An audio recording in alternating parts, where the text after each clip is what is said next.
It was exactly 6 a.m., the kind of gray, lifeless morning where the sun hasn't quite decided to show up yet. And there was that distinct, heavy pounding on my front door that you instinctively know isn't a friendly neighbor dropping off muffins, but rather the heavy hand of the law. I opened the door, rubbing the sleep from my eyes, only to find two officers standing there looking apologetic, and behind them, standing at her property line like a general surveying a battlefield, was Brenda Stone. She was clutching a clipboard against her chest like a shield, pointing a manicured finger at my house with the righteous indignation of someone busting a cartel. Except my crime wasn't running drugs or laundering money. It was trying to fix a pool that had been a mosquito breeding ground since the early 2000s. Officer Davis looked at the ground, clearly embarrassed to be reading her complaint about unpermitted aquatic construction, while Brenda stood there in her pristine white tennis outfit, playing the role of neighborhood dictator she had perfected over months of psychological warfare. What she didn't realize, as she stood there smirking with that terrifyingly perfect blonde bob that never seemed to move in the wind, was that I had been documenting every single move she made, every overstep, every illegal demand, and my lawyer was sitting on a pile of evidence that wasn't just going to win me this argument, it was going to dismantle her entire existence in our community. But before we get to the satisfying destruction of Brenda's reign of terror, I need to rewind the tape and explain how a simple guy like me ended up in a legal death match over a hole in the ground. My name is Tom Miller. I'm 52, and I've spent the last quarter-century crawling through attics and crawl spaces as an electrician, keeping the lights on for everyone else while dreaming of the day I could buy a slice of paradise for myself. I didn't want a mansion, I didn't want a yacht. I just wanted a decent backyard where my wife, Emily, and I could host a barbecue without hearing the upstairs neighbors practicing clogging. Emily is a school librarian, the kind of woman who saves injured birds and has the patience of a saint. And for 10 years she had been whispering about how nice it would be to host her book club by a pool. So, when we scraped together our savings and bought the fixer-upper on Oakwood Drive, the pool wasn't just an amenity, it was the selling point, the dream. Now, when I say pool, you need to adjust your mental image, because this thing was a biological hazard, a 30-year-old concrete pit with a cracked liner and a filtration system that screamed like a dying jet engine every time you turned it on. The water was a shade of green that doesn't exist in nature, smelling like a mixture of old gym socks and a chemical spill, and the concrete deck was hidden under layers of decaying leaves that had been composting there since the Reagan administration.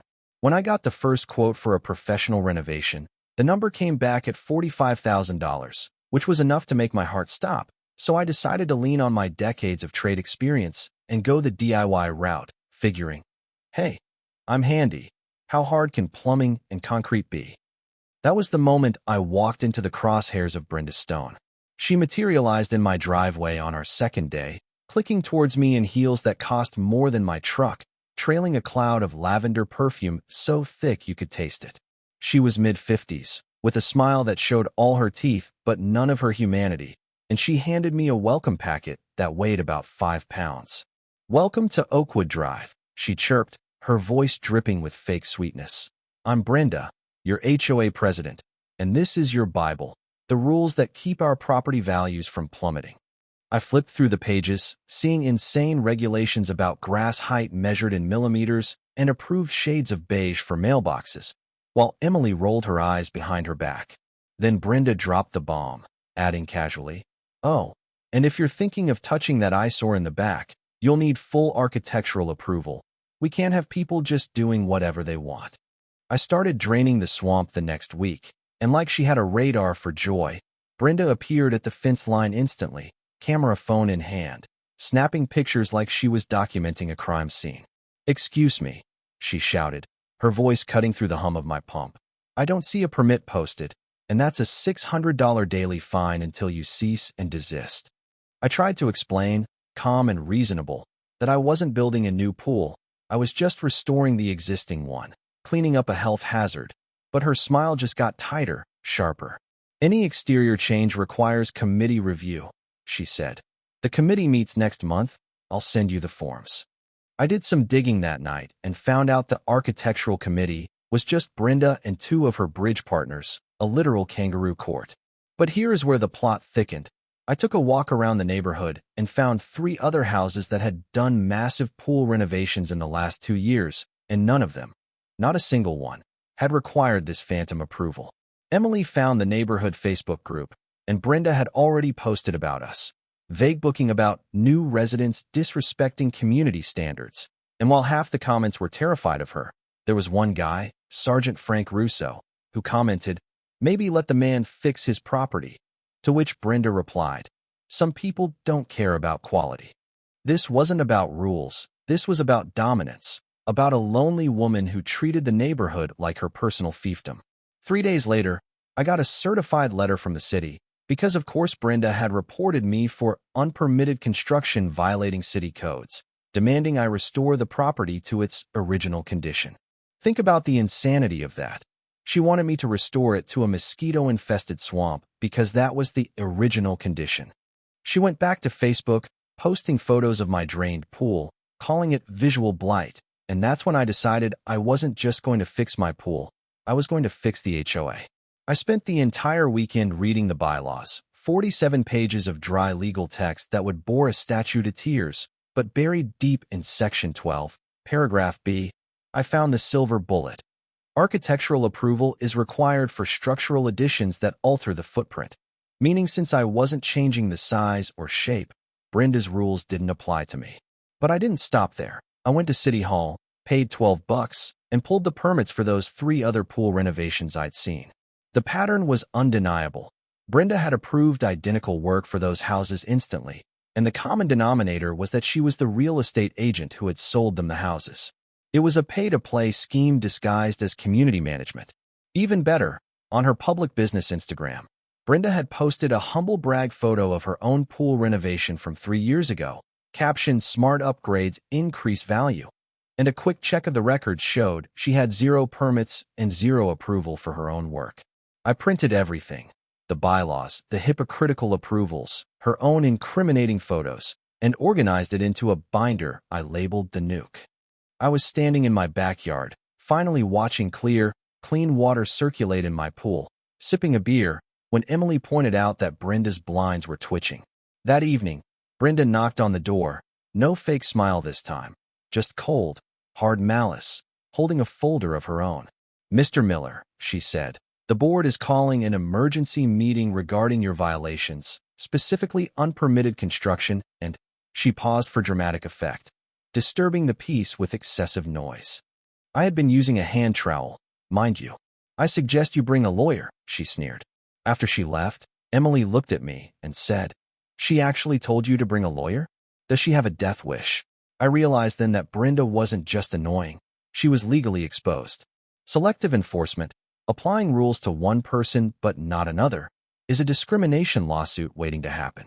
But as I dug deeper, preparing for this showdown, I realized this wasn't just about a pool anymore.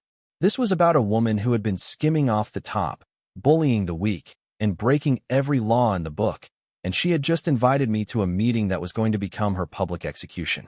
Brenda doubled down with the ferocity of a cornered animal, organizing a petition to the city claiming my drainage was going to flood the neighborhood, which was physically impossible since the pool hadn't held water in a decade.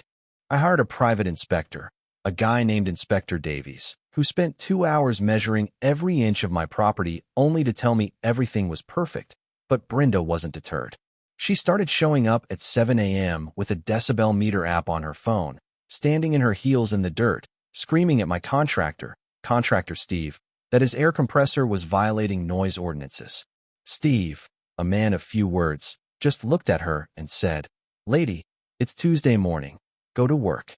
That was the tipping point. I hired Rebecca Sterling, a shark of an attorney who specializes in HOA disputes, and within an hour of looking at our bylaws, she was laughing in disbelief. "Your board is illegal," she told me, tapping a manicured nail on the document.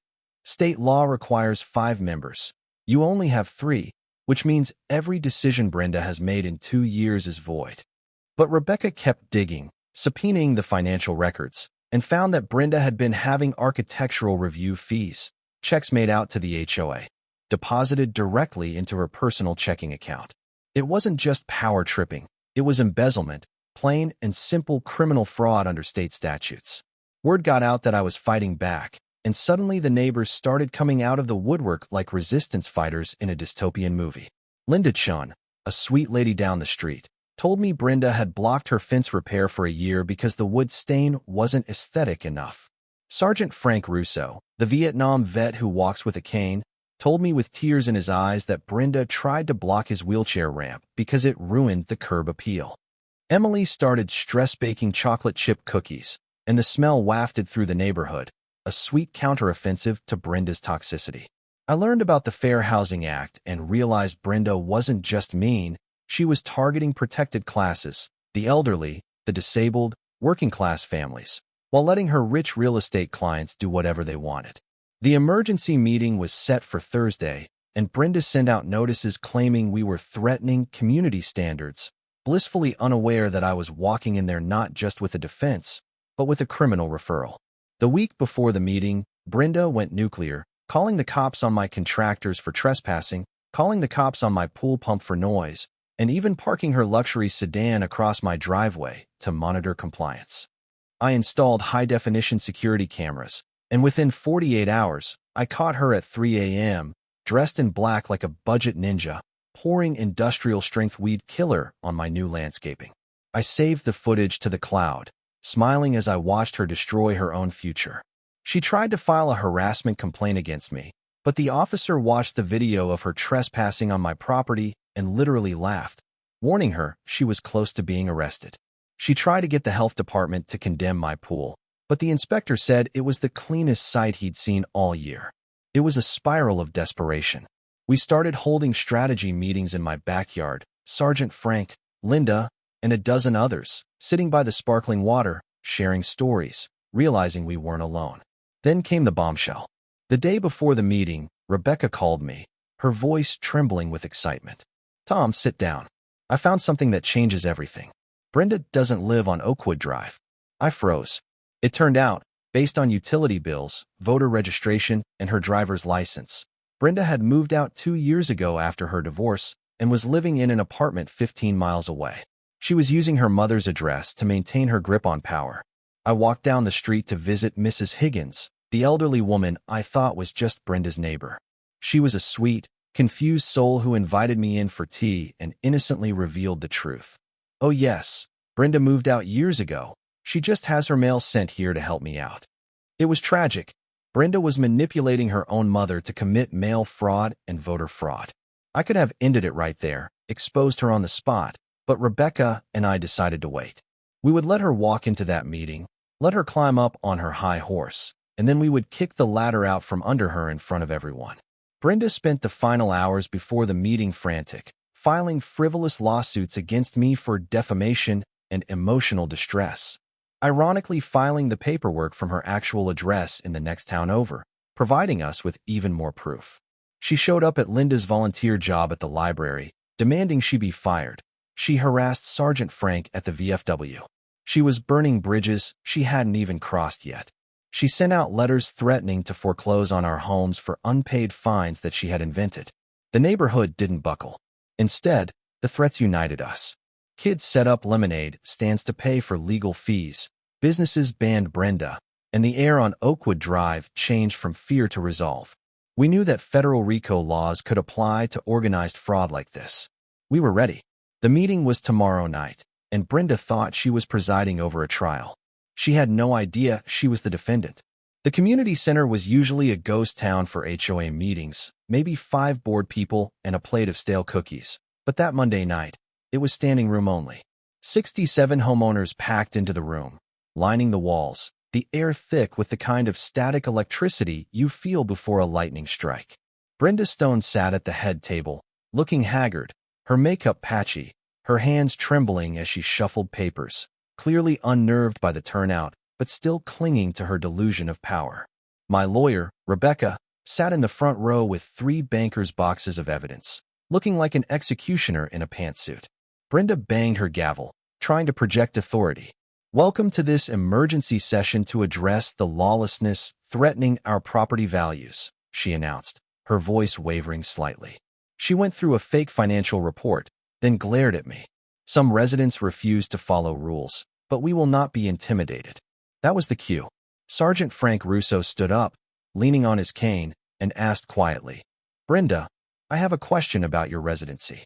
She snapped back, "Not relevant." Then Linda Chin stood up. "Why was I charged double for my permits?" Brenda started to sweat, stuttering about administrative fees. Then Rebecca stood up, and the room went deathly silent. "Ms. Stone, I'm representing the homeowners, and I'm here to tell you that state sunshine laws require this meeting to be open." She opened the first box. "I have bank records showing you've embezzled thousands in fees into your personal account." Brenda's face went the color of ash. "I have utility bills proving you haven't lived in this neighborhood for 2 years." The crowd gasped. Rebecca then projected the video of Brenda poisoning my plants onto the wall. The room erupted. I walked to the front, the mic drop moment. "Brenda, you don't live here. You're using your mother to commit fraud. You have no authority. You are trespassing." She stood up, screaming, "I am the president. I decide what is legal." And that's when a voice from the back cut through the noise. "Actually, ma'am, that's not how it works." It was Officer Davis, holding a warrant. "Ms. Stone, you're under arrest for embezzlement, mail fraud, and filing false police reports." Watching the handcuffs click around her wrists was the most cinematic moment of my life. As they let her out, she hissed at me, "This isn't over." I looked her dead in the eye and said, "Yes, Brenda, it is." The Real Estate Commission rep stepped forward to suspend her license on the spot. An IRS agent was waiting by the door. It was a total, systemic collapse of her life, brought on entirely by her own arrogance. The aftermath was swift. Brenda pleaded guilty to avoid a public trial, getting 18 months probation, huge restitution fines, and a lifetime ban from HOA boards. Her house was foreclosed on, and she moved to Arizona to live with a sister. Sergeant Frank was elected interim president, and the first thing he did was void every single fine Brenda had ever issued. We found out she had been scamming new buyers on dues for years, stealing nearly $8,000. But the real story isn't the revenge, it's the rebuilding. Oakwood Drive transformed. My pool became the community hub, hosting swimming lessons for kids who couldn't afford them. Emily was named Teacher of the Year now that the stress was gone. We started a scholarship fund for trades education. The Henderson method of fighting HOAs went viral, and I started consulting for other victims of petty tyrants. Brenda's old house was bought by a young family who painted it a cheerful yellow, erasing the gloom she left behind. Sometimes I stand by my pool at night, listening to the water circulate, watching the string lights reflect off the surface, and I realize that sometimes standing up to a bully isn't just about you. It's about creating the space for everyone else to breathe. We prove that knowledge is power and community is stronger than any clipboard-wielding dictator. So, here is the question I want to leave you with. At what point does enforcing rules cross the line into tyranny? And do we have a moral obligation to dismantle systems that allow people like Brenda to thrive? If you've ever had a neighbor from hell, drop your story in the comments, because we're building a database, and we're not taking it anymore. Hit subscribe, because next week, I'm telling you about the time my other neighbor tried to steal my driveway. You won't believe the audacity. Stay strong, and watch your six.